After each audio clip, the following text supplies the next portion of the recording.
আজকে নূতন আর একটি গন্তব্যে যাবার জন্য বেরিয়ে পড়েছি। আজকে ইতিমধ্যেই আমরা স্টেশনে এসেছি, কিছুক্ষণের মধ্যেই ট্রেন আসবে।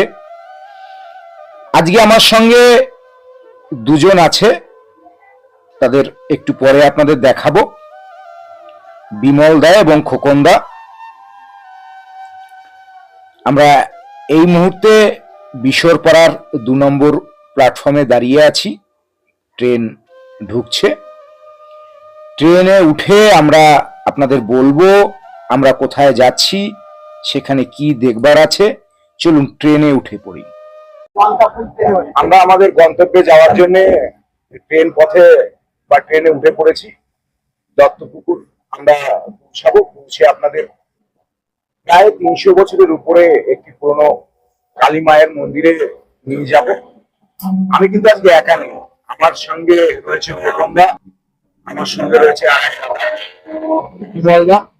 আমরা ট্রেনে উঠে পড়েছি, আমাদের ট্রেন চলেছে। আমরা ট্রেনে আপনাদের দেখাবো আমরা কিভাবে যাচ্ছি, আর সেখানে গিয়ে দেখবো সেখানে ট্রেন ব্যবস্থা আছে কিনা, থাকবার ব্যবস্থা আছে কিনা, সম্পূর্ণটা দেখাবো। দেখতে থাকুন, আশা করি ভালো লাগবে। সঙ্গে থাকুন। প্রায় 300 বছরের উপরে একটি পুরনো কালী মন্দির।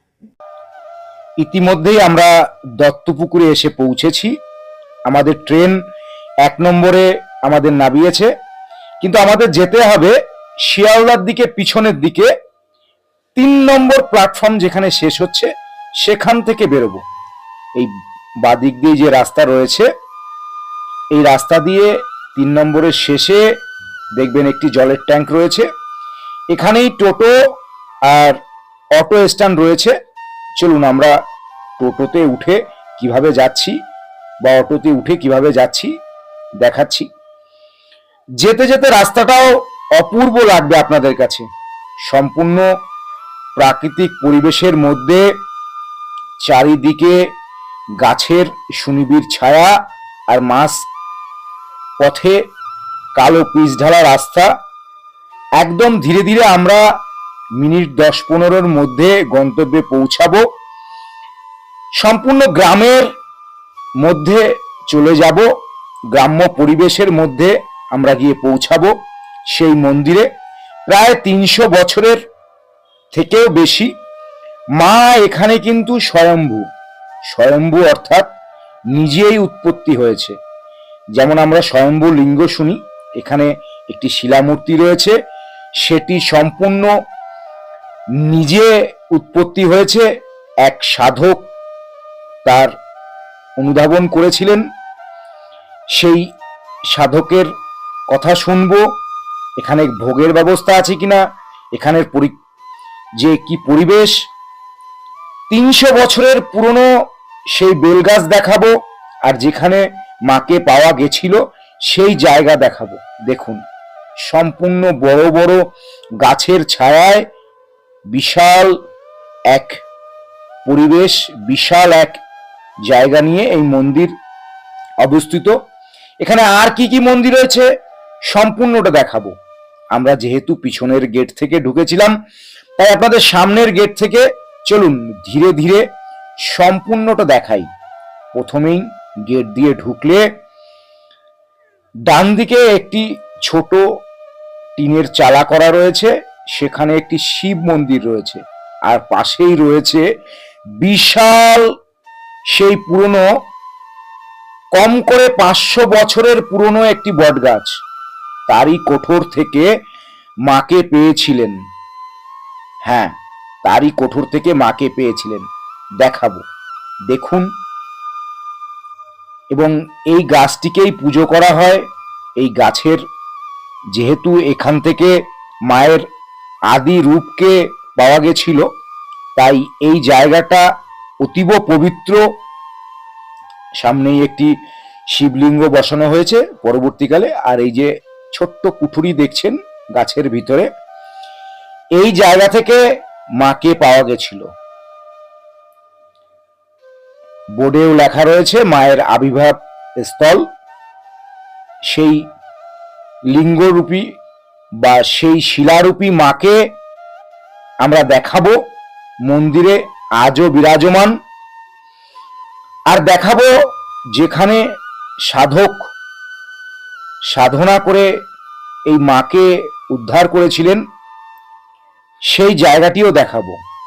প্রথমে ঢুকলেই এই বাদিকে সুন্দর তাক করা রয়েছে জুতো রাখবার জন্যে। তারপরেই রয়েছে আরো একটি মন্দির। চলুন এটা কি মন্দির আপনাদের নিয়ে দেখাই। দেখুন,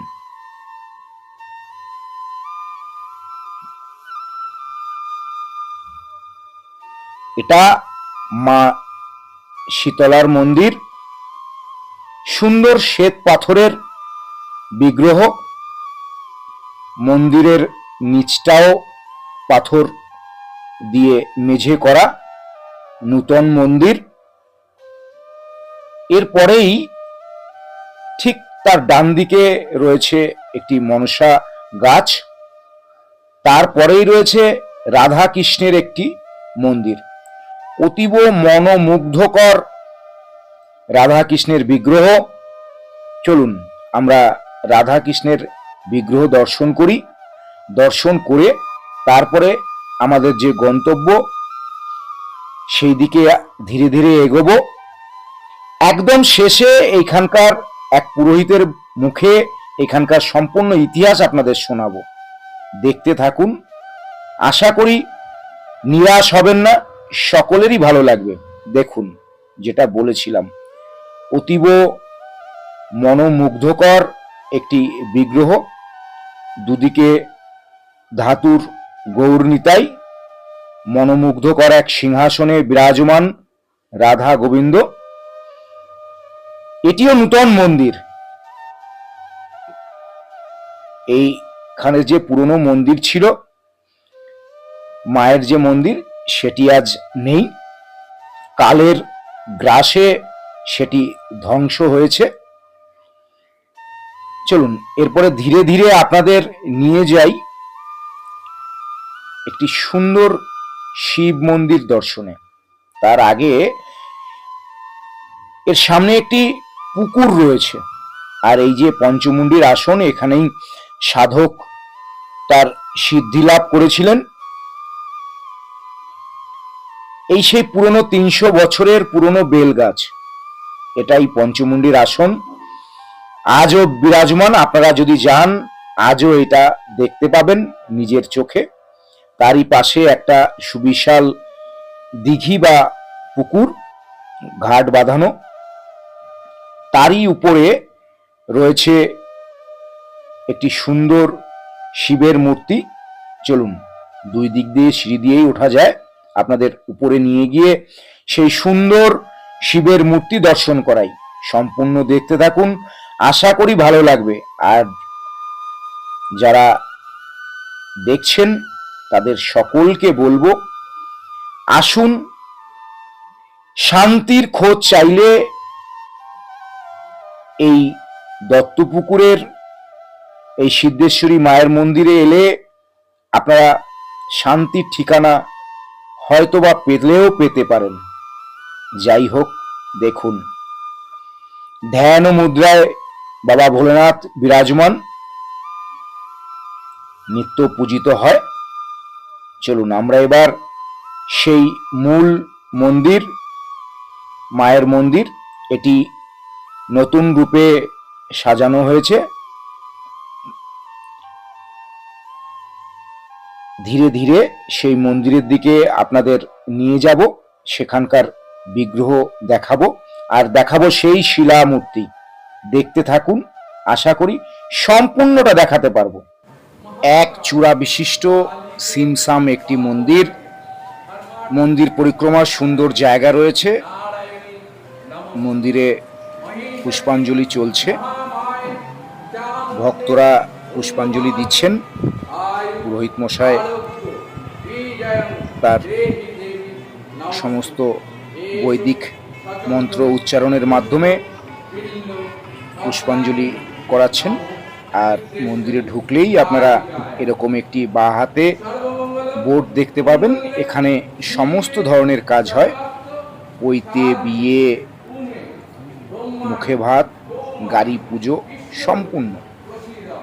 আর এখানেই রয়েছে সব সময় আপনারা এখানকার যে কমিটি তাদের পাবেন। পুষ্পাঞ্জলির মন্ত্র শুনতে শুনতে প্রদক্ষিণের জায়গা আপনাদের এক ঝলক দেখিয়ে দিলাম।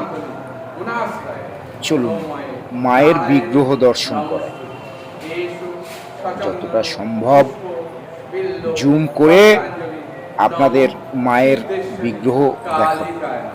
দেখুন, সিংহাসনে কষ্টি পাথরের মা, আর নিচে যে শিলা দেখতে পাচ্ছেন, এই দেখুন, এই শিলারূপী মাকেই সাধক এই বটগাছের কুঠুরি থেকে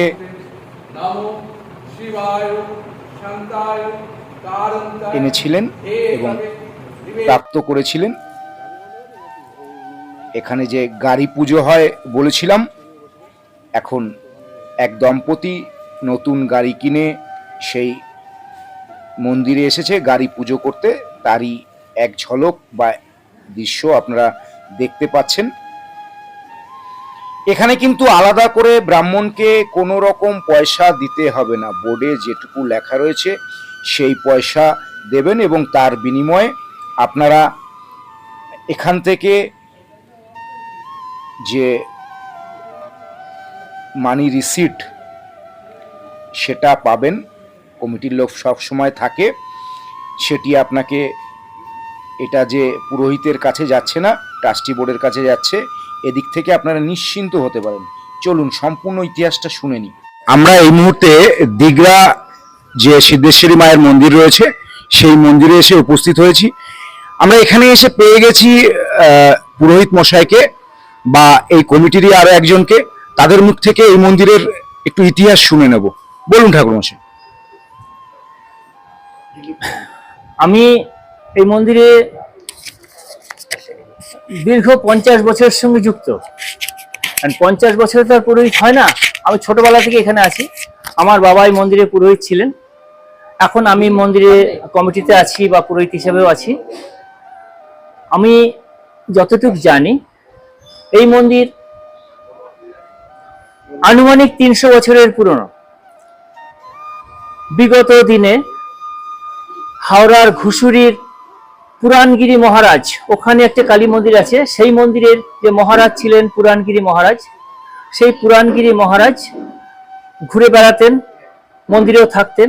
হঠাৎ ওনার একটু ইচ্ছা হলো উনি নৌকো বিহার করবেন। তা ঘুষুরির পাশেই গঙ্গা, উনি গঙ্গাতে নৌকো করে ঘুরছেন। ঘুরতে ঘুরতে উনি একটা শাখা নদীতে ঢুকে গেলেন। শাখা নদীতে ঢুকে গিয়ে উনি চলতে লাগলেন নৌকা নিয়ে। যেতে যেতে হঠাৎ উনি দেখলেন ওই শাখা নদীর ভিতরেই পাশে, নদীর পাশে একটা অশ্বত্থ গাছ। এই অশ্বত্থ গাছের থেকে একটা ধোঁয়া মতো বেরিয়ে আসছে, একটা আলোর রশ্মি বেরিয়ে আসছে। তা উনি চিন্তা করলেন যে এটা কি আছে, আলোর রশ্মিটাই বা কেন, ধোঁয়াটাই বা কেন। উনি ওখানে নৌকা বেঁধে আস্তে আস্তে পাড়ে ওঠার চেষ্টা করলেন, কিন্তু পাড়ে উঠতে পারলেন না, প্রচন্ড জঙ্গল। তো উনি যেহেতু পুরাণগিরি মহারাজ, উনি সাধক লোক, উনি যখন পাড়ে উঠলেন দেখলেন বেল গাছের জঙ্গল। তখন উনি সেই একটা বেল গাছের গোড়ায় পঞ্চমুণ্ডী আসন স্থাপন করলেন। পঞ্চমুণ্ডী আসন স্থাপন করে সেখানে তিনি ধ্যানে বসলেন। সেই বেলগাছ আজও জীবিত, 300 বছর আগের বেলগাছ, এখনো আপনারা আসলে দেখতে পাবেন। সেই বেলগাছের গোড়ায় পঞ্চমুণ্ডী আসন স্থাপন করে উনি বললেন যেখানে মায়ের অস্তিত্ব আছে। উনি তখন জঙ্গল কেটে ঢোকার চেষ্টা করলেন। জঙ্গল কেটে ঢুকে অশ্বত্থ গাছের গোড়ায় আসলেন, দেখলেন অশ্বত্থ গাছের গোড়ার থেকেই সে আলোক রশ্মি এবং ধোঁয়াটা বেরিয়ে আসছে। তো আলোক রশ্মি ধোঁয়াটা কোথা থেকে বেরিয়ে আসে খুঁজে দেখলেন ভিতরে একটা শিলামূর্তি আছে। ওই শিলামূর্তি থেকে আলোক রশ্মি এবং ধোঁয়া বেরিয়ে আসছে। সেই শিলামূর্তি আজও আমাদের মন্দিরে পূজিতা, এবং সামনে যে শিলামূর্তি দেখতে পাবেন আপনারা এসে, সেই শিলামূর্তি সে বিগত দিনে ধোঁয়া এবং আলোর উৎপত্তিস্থল। যাই হোক, সেই থেকে উনি ওখানে এসে দেখলেন যে শিলামূর্তি থেকে ধোঁয়া বেরোচ্ছে বা আলোর রশ্মি বেরোচ্ছে। সেই শিলামূর্তি থেকে ওখান থেকে সংগ্রহ করলেন, করে ওখানে পাতা দিয়ে একটা মন্দির তৈরি করে সেই মন্দিরে উনি পুজো করতে লাগলেন। তো উনি তো পূজারী হিসাবে আসেননি, উনি এসছেন পরিব্রাজক হিসাবে ভ্রমণ করতে। তখন ওখানে স্থানীয় কিছু আদিবাসী ছিল, সেই আদিবাসীদের কাছে ওই মায়ের ভার অর্পণ করে উনি আবার নৌকো করে চলে গেলেন তিব্বতের পথে। ওই নদী দিয়েই তিব্বতের পথে গিয়ে উনি সেইখানেই দেহত্যাগ করেন, উনি আর ফেরেননি। এদিকে সেই সময় চলছিল এই দীঘা গ্রামে জমিদারি আমল। সেই জমিদারি আমলে যে জমিদাররা ছিলেন, সেই জমিদাররা দেখলেন যে এখানে মা অযত্নে পূজিতা হচ্ছেন। তখন সেই জমিদারের এক বংশধর এখানে একটা ছোট্ট মন্দির বানিয়ে দিলেন। সেই মন্দির আমরা 50 বছর আগে এসেছি, সেই মন্দিরের ধ্বংসাবশেষ আমি দেখেছি। সেই মন্দিরে মা পূজিতা হতো এবং তারপরে জমিদারের যে বংশধর ছিলেন উনি ভাবলেন যে আর তো রাখা সম্ভব না, এবার ট্রাস্টি কমিটি তৈরি করতে হবে। উনি তখন স্থানীয় কিছু লোককে ডাকলেন, যেমন অনিল মুখার্জি, প্রফুল্ল চক্রবর্তী, নৃপেন পাল, নিতাই চন্দ্র সাহা, এই সমস্ত লোকদের ডেকে উনি একটি ট্রাস্টি কমিটি তৈরি করলেন। সেই ট্রাস্টি কমিটি তখন মন্দিরটা সংস্কার শুরু করলেন। সেই মাকে ওখান থেকে সরিয়ে নিয়ে পাশে একটি টালির ঘর বানিয়ে সেখানে টালির ঘরে মাকে রেখে এই মন্দির ধ্বংসাবশেষ ভেঙে নতুন করে মন্দির তৈরি করা হলো। এই নতুন মন্দির স্থাপিত হয় 1999 সালে। 1999 সাল থেকে আজ পর্যন্ত সেই নতুন মন্দিরই পুজো চলছে। আমরা সেই পুজোর করি এবং মন্দিরের সঙ্গে যুক্ত আছি। এই হচ্ছে মন্দিরের সংক্ষিপ্ত ইতিহাস। আমরা তো ইতিহাস শুনে সমৃদ্ধ হলাম, কিন্তু যারা দূর থেকে ভক্তরা আসবে তাদের জন্য এই চ্যানেলের মাধ্যমে আপনাকে একটা প্রশ্ন করব। বলুন। সেটা হচ্ছে যে এখানে কি যারা দূর থেকে আসবে তাদের জন্য কি ভোগের ব্যবস্থা বা থাকবার হ্যাঁ, ব্যবস্থা কিছু আছে? এখানে ভোগের ব্যবস্থা আছে। শনি মঙ্গলবার আসলে আমরা ফ্রি ভোগ দেওয়া হয় সবাইকে, যত লোক আসে সবাইকে ফ্রি ভোগ দেওয়া হয়। এবং শনি মঙ্গলবার ছাড়া অন্যান্য দিন ভোগ কাউকে দেওয়া হয় না, কিন্তু মায়ের ভোগ প্রতিদিনই হয়। এবার থাকার ব্যবস্থা এতদিন ছিল না, এখন নতুন করে থাকার ব্যবস্থা কথা চলছে, কনস্ট্রাকশনের কাজ চলছে। সেই কাজ সম্পূর্ণ হলে অবশ্যই লোক সেখানে থাকতে পারবেন। আর আর একটা জিনিস আপনার কাছে জানতে চাইবো, এই মন্দিরের বিশেষ উৎসব আমরা শুনেছি, সেই উৎসবটা যদি দর্শকদের বলে দেন, ভক্তদের বলে দেন যে হ্যাঁ, জানুয়ারি মাসের কোন হ্যাঁ, দিনে? যখন মন্দিরটা প্রথম স্থাপিত হয় 1999 সালে, সেই সময় ছিল জানুয়ারি মাসের 26 তারিখ। সেই 26 তারিখটাকে আমরা আজও পর্যন্ত মায়ের মন্দিরের বাৎসরিক উৎসব হিসেবে পালন করি। বিগত দিন থেকে আজ পর্যন্ত ওই 26 তারিখটাকে মেন উৎসব, মানে প্রধান উৎসব। এবং 21 তারিখ থেকে 26 তারিখ এখানে মেলা হয়, বিভিন্ন রকম অনুষ্ঠান হয় এবং মায়ের বাৎসরিক অনুষ্ঠান ওই 26 তারিখে হয়। আর একটু জিনিস জানবো, একটু আপনাকে কষ্টই দিলাম, অনেকক্ষণ ধরে আপনাকে নিচ্ছি। তো যদি কেউ দূর থেকে আসেন ভক্তরা, তারা তো দুপুরে একটু মায়ের ভোগ পেতে চাইবেন, যে কোনো দিন যদি আসেন, সেক্ষেত্রে আপনাদের যদি জানানো হয়, তারা আপনারা কি ব্যবস্থা করে দেন? হ্যাঁ, সেই মুহূর্তে সম্ভব না। সেই মুহূর্তে আমাদের তো সীমিত ভাবেই রান্না হয়, সেই মুহূর্তে সম্ভব না। আগে থেকে অন্তত 2 দিন আগে যদি জানাই যে আমরা আসবো, 5 জন 10 জন আসবো, এসে এখানে মায়ের ভোগের গ্রহণ করব, তখন তাদের জন্য আলাদা করে রান্না হয় এবং তখন তাদের উদ্দেশ্যে মায়ের ভোগটা উৎসর্গ হয়। এবং সেই ভোগটা মেন প্রধান ভোগটা 501 টাকা হিসাবে নেওয়া হয় এবং যতজন লোক খেতে আসবে ততজনের যা ওরা খেতে চাইবে সেই অনুযায়ী টাকা এখানে নেওয়া হয়। একদম অনেক আমরা সমৃদ্ধ হলাম। এই মন্দিরে যদি নাম্বারটা একটু দেন, যদি আগে থেকে কেউ জানাতে চায়, সেই এরকম কিছু নাম্বার আছে, একটু নাম্বারটা দেবেন? হ্যাঁ, দেবো, বলুন, বলছি। বলে দিন, আমরা ডেসক্রিপশন বক্সে এবং স্ক্রিনেও দিয়ে দেবো।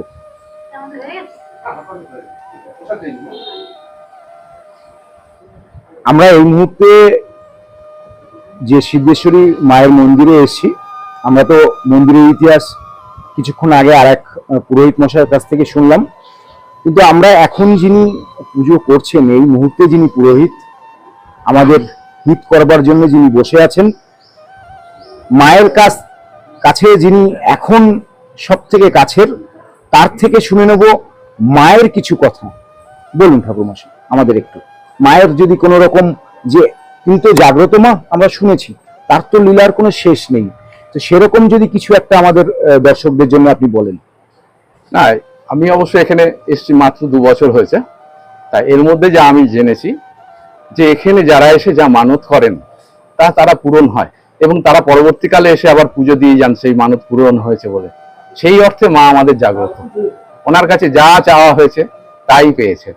এমনকি আমি শুনেছি যে বড় এক শিল্পী, ওনার নামটা কি জানো, ওই যে ইয়ে গায়, টপ্পা টপ্পা গায় যে,